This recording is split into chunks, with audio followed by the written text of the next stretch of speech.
नाशिककर, जर तुम्हाला सुट्टी असेल तर हा प्लॅन नक्की करा. नाशिकपासून अवघ्या 2 तासाच्या अंतरावर आज आम्ही निघालो आहे डोंगराच्या कुशीत वसलेल्या गणपती बाप्पांच्या मंदिराच्या दर्शनात.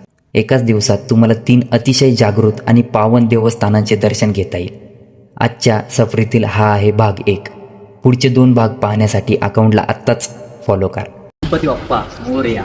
नाशिकमधील गणपती बाप्पाचं हे मंदिर तुम्हाला माहिती आहे का? इथे भाविकांच्या मनोकामना, इच्छा सर्व पूर्ण होतात.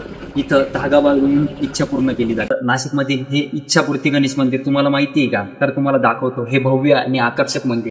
चांदवडमधील हे मंदिर त्याच्या प्रसन्न वातावरणामुळे आणि डोंगराच्या सुंदर पार्श्वभूमीमुळे खूपच लोकप्रिय आहे. मंदिरात पाऊल ठेवताच मनाला एक विलक्षण शांती मिळते. बाप्पाचं हे मनमोहक रूप पाहून डोळ्यांचं पारणं पिटतं.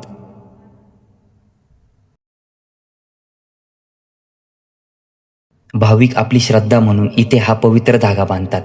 बाप्पा सर्वांच्या मनोकामना पूर्ण करो हीच प्रार्थना. दर्शन घेऊन बाहेर येताच आम्हाला एक इवलासा गोंडस मित्र भेटला. मुक्या प्राण्यांवरची माया हीच खरी भक्ती.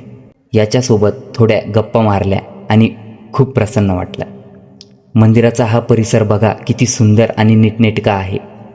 तर मित्रांनो, हा व्हिडिओ आवडला असेल तर लाईक करा आणि भाग 2 आणि 3 बघायला विसरू नका. गणपती बाप्पा मोरया.